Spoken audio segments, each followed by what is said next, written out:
আল্লাহকে অর্ধেক ভালোবাসলে চলবে না, পরিপূর্ণতা ভালোবাসতে হবে। রসুলকে অর্ধেক ভালোবাসলে চলবে না, পরিপূর্ণতা ভালোবাসতে হবে। উস্তাদকে অর্ধেক ভালোবাসলে চলবে না, পরিপূর্ণতা ভালোবাসতে হবে। আব্বা আম্মাকে অর্ধেক ভালোবাসলে চলবে না, পরিপূর্ণতা ভালোবাসতে হবে। কাফা, পরিপূর্ণভাবে ইসলামের মধ্যে দাখিল হতে হবে। এই ইসলাম কিন্তু এমনি এমনি আসে নাই। সাহাবীরা ইসলামের জন্য নিজের জীবন পর্যন্ত দিয়ে দিয়েছে, কতই না কষ্ট করেছে, নিজে না খেয়ে মেহমানদারি করিয়েছে।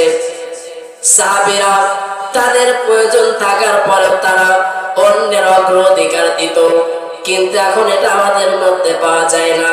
আমরা কিভাবে নিজে আখের গোছা টিকে থাকবো, অন্য মানুষ না খেয়ে মারা যাক, কোনো অসুবিধা নেই।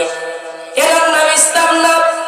ইসলাম হলো এটা, নিজের প্রয়োজন থাকার পরেও অন্যের অগ্রাধিকার দেওয়ার নাম হচ্ছে ইসলাম। এই জন্য সাহাবীরা নিজে না খেয়ে মেহমানদারি করেছে।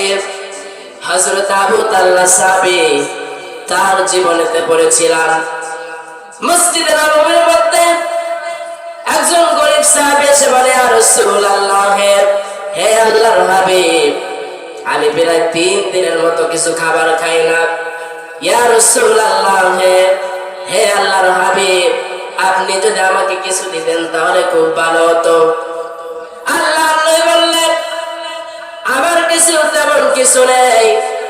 নবীর সাহাবীদেরকে বলল, আমার সাহাবারা, তোমরা কি আমার এই মেহমানটাকে মেহমানদারি করাতে পারবে নাকি?